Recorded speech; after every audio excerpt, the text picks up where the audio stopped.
नमस्कार, आप देख रहे हैं आकर्षण न्यूज। आकर्षण न्यूज में आप सभी का स्वागत है। जैसा कि मैं अभी पहुंचा हूं मुस्लिम अधिकार मंच के जो केंद्रीय अध्यक्ष अफसर इमाम, जो यहाँ केंद्रीय अध्यक्ष है, मैं उनसे जो आज वक्फ बिल पास हो गया है, मैं इस पे कुछ निंदा करना चाहता हूं। इनके साथ में कुछ विचार विमर्श करना चाहता हूं कि क्या मामला है, क्या हो गया जो वक्फ बिल है वो पास हो गया है। सबसे पहले तो हमारे चैनल आकर्षण न्यूज में आपका स्वागत है। और मैं जानना चाहता हूं, जो वक्फ बिल पास हुआ है लोकसभा में, जो पास हो गया है, तो उस पे आप क्या बोलना चाहते हैं, जो वक्फ बिल पास हो गया है?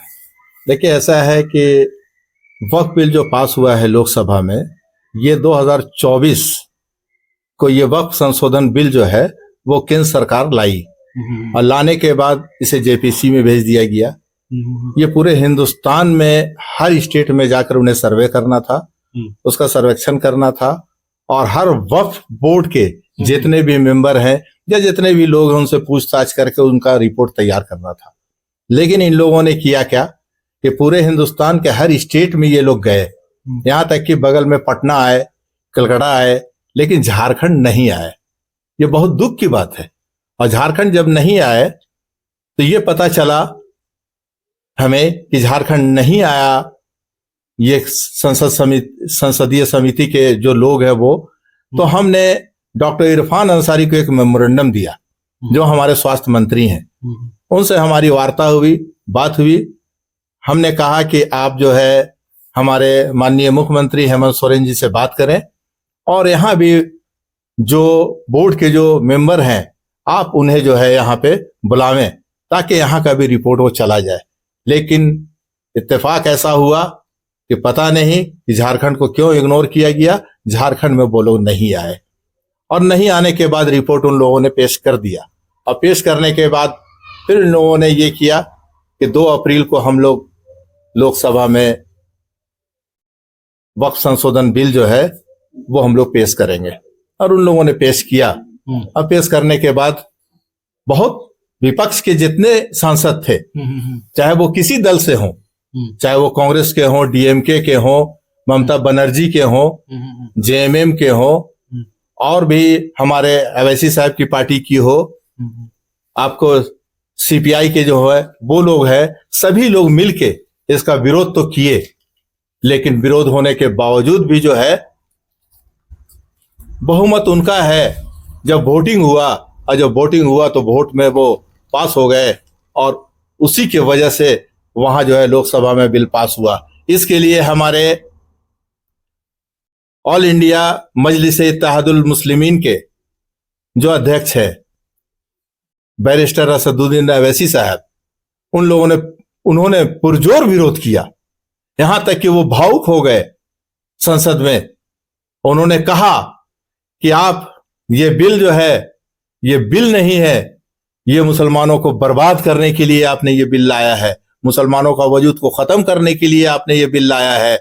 मुसलमानों का जो मतलब आपका जो भी संस्था है, चाहे वो मस्जिद हो, दरगाह हो, ईदगाह हो, मजार हो, जितना भी चीज है, चाहे वो खानका हो, यानी सबको आप बर्बाद करने के लिए ये आप बिल लाए हैं।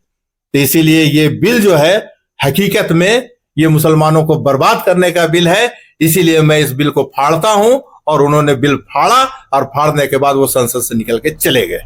अच्छा, ठीक है, वो तो अब लोकसभा में बिल पास हो ही गया है, लेकिन इससे मुसलमानों को क्या क्या नुकसान हो सकता है? मुसलमानों को देखिए, ऐसा है कि ये बिल पास होने से सबसे पहला तो नुकसान ये है कि वक्फ संशोधन बिल एक ऐसा उन लोगों ने बनाया है, संशोधन जो किया है उसमें साफ उन लोगों ने लिखा है कि ये जितना भी प्रॉपर्टी वक्फ की है, यानी पूरे हिंदुस्तान में 9,40,000 एकड़ जमीन वो वक्फ की है।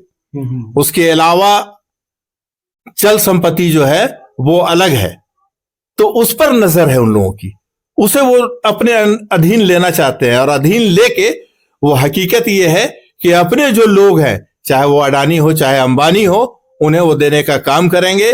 ये झूठ बोलते हैं कि हम गरीब मुसलमान का उत्थान करने के लिए ये काम कर रहे हैं। अच्छा, इसमें जो बिल संशोधन में देखें, मुसलमान जो है उसको जगह नहीं दिया गया है, तो उस पे क्या कहना है? देखिए, एक तो हकीकत ये है कि किसी भी संस्था में हम्म, आप चले जाइए, हिंदू का मठ में चले जाइए, हम्म, गिरजा चले जाइए क्रिश्चियन लोगों का, आप गुरुद्वारा चले जाइए सिखों का, हम्म, आप जैन धर्म के जो है वहां चले जाइए, तो वहां जो लिस्ट होता है मेंबर का, आप उस लिस्ट में देखिएगा किसी वो जाति छोड़ के दूसरे जाति का नाम वहां नहीं होता, दूसरे जाति के लोग वहां मेंबर नहीं होते। लेकिन इस बिल में इन लोगों ने गैर मुस्लिमों को जगह दिया है। तो हमारा कहना है कि वक्फ संशोधन बिल जो लाए हैं ये लोग, तो वक्फ बोर्ड में गैर मुस्लिमों का क्या काम है? वो ना मस्जिद के बारे जानते हैं, ना हमारे इस्लाम के बारे जानते हैं, ना हमारी ईदगाह के बारे जानते हैं, ना मजार के बारे जानते हैं, ना खानकाह के बारे जानते हैं। तो उन्हें मेंबर बना के हम लोगों को जो है डैमेज करने का काम उन लोगों ने किया। अच्छा, जो एक क्वेश्चन और है, बिहार के जो मुख्यमंत्री नीतीश कुमार, उस पे क्या बोलना चाहते हो? देखिए, बिहार के मुख्यमंत्री नीतीश कुमार जी जी। शुरू से ही मुसलमान के रहनुमा है। चंद्रबाबू नायडू को भी मुसलमानों ने अपना रहनुमा माना, चिराग पासवान को भी जो है मुसलमानों ने रहनुमा माना। और हकीकत तो यह है कि चिराग पासवान, ये जब बिल पेश हुआ था उस वक्त उन्होंने विरोध किया था, लेकिन जब वो मंत्री बन गए, मंत्री बनने के बाद जो है हमको लगता है कि क्यों उसका विरोध नहीं किए। और आने वाला दिन में देखिए अभी कि चंद्रबाबू नायडू, नीतीश कुमार और चिराग पासवान, इन लोगों ने उन्हें समर्थन किया और इन लोगों के समर्थन से ही लोकसभा में ये पास हुआ। तो हम ये कहना चाहते हैं कि मुसलमान उन्हें रहनुमा मानते थे, लेकिन आज देख लीजिए कि वो लोग मुसलमान के खिलाफ काम किए, मुसलमान का वजूद मिटाने का काम किए कि वो बीजेपी गठबंधन के साथ जरूर है। तो हकीकत ये है कि मामला कुछ नहीं है, मामला सिर्फ सत्ता का है। उन्हें सत्ता चाहिए। अगर वो समर्थन नहीं करते तो हो सकता था कि इन लोगों की राजनीति का जो है वो खात्मा होता केंद्र के तरफ से। इन्हें डर अमित शाह जी से है और इन्हें डर अगर है तो मोदी जी से है, और वो डर के वजह से हम मुसलमानों के विरोध वो लोग चले गए। अच्छा, एक चीज, एक क्वेश्चन और है, जैसे आपका बता रहे हैं, तो इसमें जैसे लोकसभा में तो बिल पास हो गया है जी, तो अगला कदम क्या होगा? देखिए, अगला कदम वो है कि राज्यसभा चला गया है। अब राज्यसभा में भी हमको लगता है कि अभी जो है वहां कंटिन्यू बहस चल रही है, लेकिन हमको लगता है कि वहां भी वो बिल पास हो जाएगा। और जब बिल पास हो जाएगा तो ये कानून बन जाएगा, और कानून बन जाएगा तो पूरे हिंदुस्तान के लिए कानून बनेगा। और कानून बनेगा तो सबसे पहला, ये मुसलमान के लिए ही सिर्फ कानून बनेगा या फिर दूसरे कौम के लिए भी बनेगा? सिर्फ मुसलमान के लिए कानून बनेगा और सिर्फ मुस्लिम के लिए कानून बनेगा। और सबसे बड़ा है कि ये कानून जो बन रहा है इसमें नुकसान मुसलमानों को क्या है कि वो जब कानून बनेगा तो आप एक ही चीज हमसे मांगेंगे कि आप मस्जिद का दस्तावेज दीजिए, आप ईदगाह का दस्तावेज दीजिए, आप कब्रिस्तान का दस्तावेज दीजिए, आप मजार का दस्तावेज दीजिए, आप खानकाह का दस्तावेज दीजिए। और जब हम लोग दस्तावेज पेश करेंगे तो वो उस दस्तावेज को फर्जी बताकर उसे अपने कब्जे में लेने का काम करेंगे और उसे मिसमार कर देंगे, जिसके वजह से मुसलमान को काफी नुकसान होगा। और एक तरह से हकीकत तो ये है कि मुसलमान का वजूद मिट जाएगा।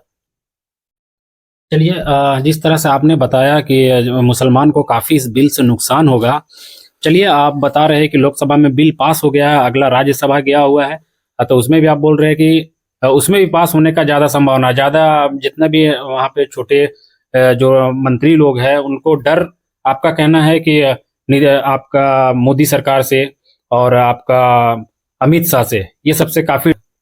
हाँ, बोलना ये चाह रहे थे कि लोकसभा में अमित शाह जी ने मुसलमानों के बारे में एक बात कही कि हम जो है उनका किसी चीज को छीनना नहीं चाहते, और हम मुसलमान गरीब जो है, पसमानदा जो है, जो महिला है, मैं उनके उत्थान के लिए ये काम करना चाहता हूं।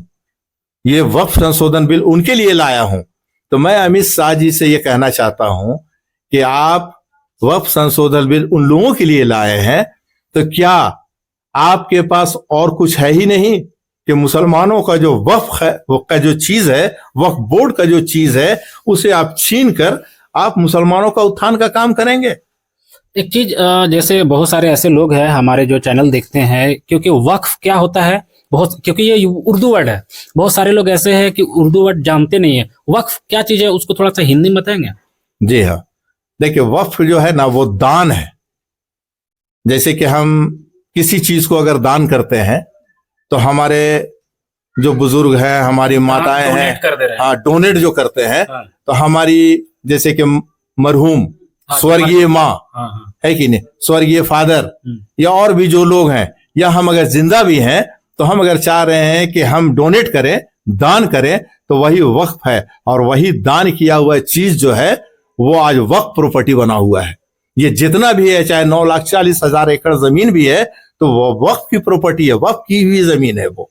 अच्छा, जैसे मुस्लिम में कोई अपने पिताजी के, कोई अपने मरहूम मर गए, उनके नाम से जिसके पास जो प्रॉपर्टी है, जो बन पड़ता है उनके नाम से, चाहे मस्जिद हो गया या और भी कुछ ऐसा चीज, या ईदगाह हो गया या फिर कब्रिस्तान हो गया, तो वो सब वक्फ कर देते हैं, मतलब कि वो दान दे देते हैं। तो उस पे कानून आ रहा है। जी हाँ, जो उसी पर कानून आ रहा है, उसी का लड़ाई है, उसी का लड़ाई ये है। और सबसे पहला ये है कि हम लोग पहले जैसे कि वक्फ कर दिए, लिख के दे दिए कि हमने वो दान दे दिया, है कि नहीं, डोनेट कर दिया।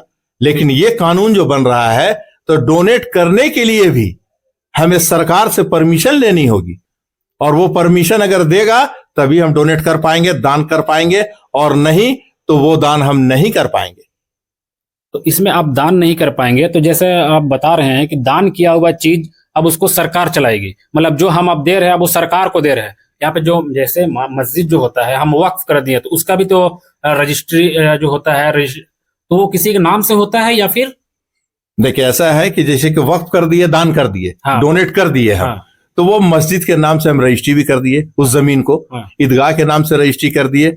बहुत सा जमीन ऐसा है, बहुत सा मस्जिद ऐसा है, ईदगाह ऐसा है, मजार ऐसा है कि हमने डोनेट किया लेकिन वो रजिस्टर्ड नहीं हुआ, लेकिन फिर भी वो डोनेट है। अल्लाह के नाम पे हम लोगों ने, इंडिविजुअल किसी का वो नहीं है, नहीं, मतलब एक आदमी किसी का नहीं है, किसी वो का, मतलब कोई भी जात धर्म के लोग आके यहाँ पे अपना अगर नमाज पढ़ना चाहे या ईदगाह में आके देखना चाहे तो वो आके देख सकते हैं या पढ़ सकते हैं। जी जी, उसमें कहीं किसी तरह का कोई भेदभाव नहीं है।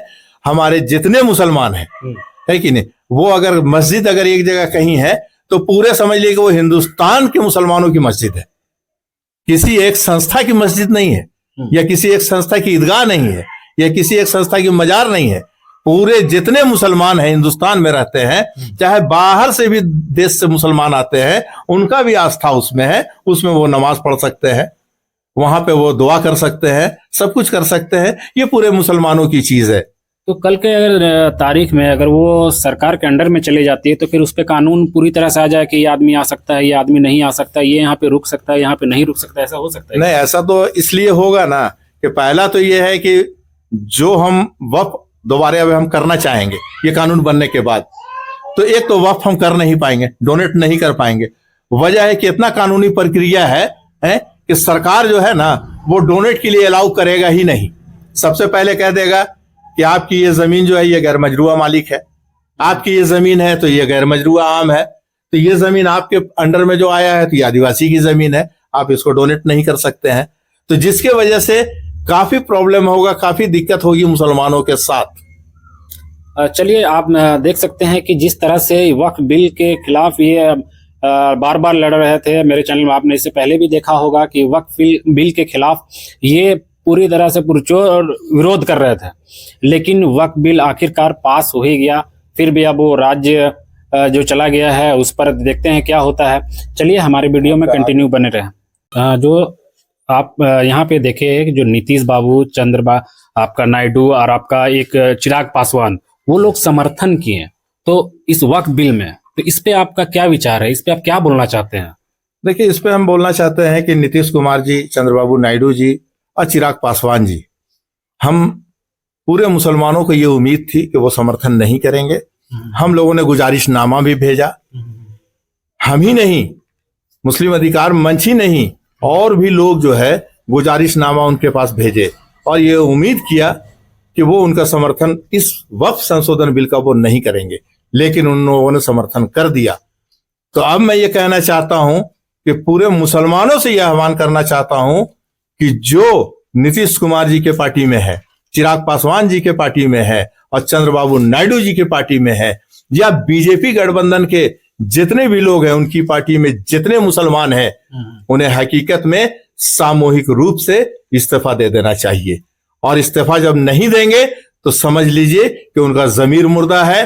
और अगर इस्तीफा नहीं दिए और उनके साथ रहे तो ये समझ में आवेगा कि हकीकत में मुसलमान भी जो है, जो भी उनके साथ रहेंगे, वो वक्फ संशोधन बिल के समर्थन में है। तो अब तो समर्थन हो ही गया, सब कोई समर्थन दे ही दिए, तो फिर अगला रणनीति आपका क्या होगा, या आपका जो यहाँ पे चलता है उस पे क्या देखिए, ऐसा है कि ऑल इंडिया मुस्लिम अधिकार मंच 2024 संशोधन बिल जब आया तो उस वक्त से आंदोलन शुरू किया, और आपके चैनल के थ्रू, मीडिया के थ्रू बहुत इस पर जो है ना चर्चा हुई, और हम लोगों ने इसका विरोध किया। और आने वाला दिन में ये जब सब पास हो ही गया है तो चरणबद्ध तरीके से ऑल इंडिया मुस्लिम अधिकार मंच जो है इसका विरोध करेगी और आंदोलन करेगी, और ऐसा आंदोलन करेगी कि आने वाला दिन में ये इतिहास में नहीं भूला जा सकता है। इसलिए कि हम लोग इस पर चाहे जिस ढंग से भी हो, सड़क पे उतरना हो, सम्मेलन करना हो, दिल्ली तक जाना हो, जंतर मंतर में धरना देना हो, हम लोगों को अगर किसी तरह का भी कोई मामला अगर हो जाता है तो हम लोग रोड पे उतरेंगे ही।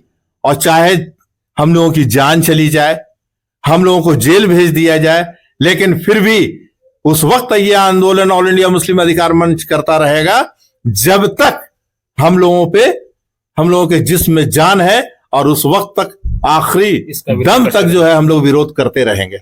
चलिए, बहुत बहुत धन्यवाद।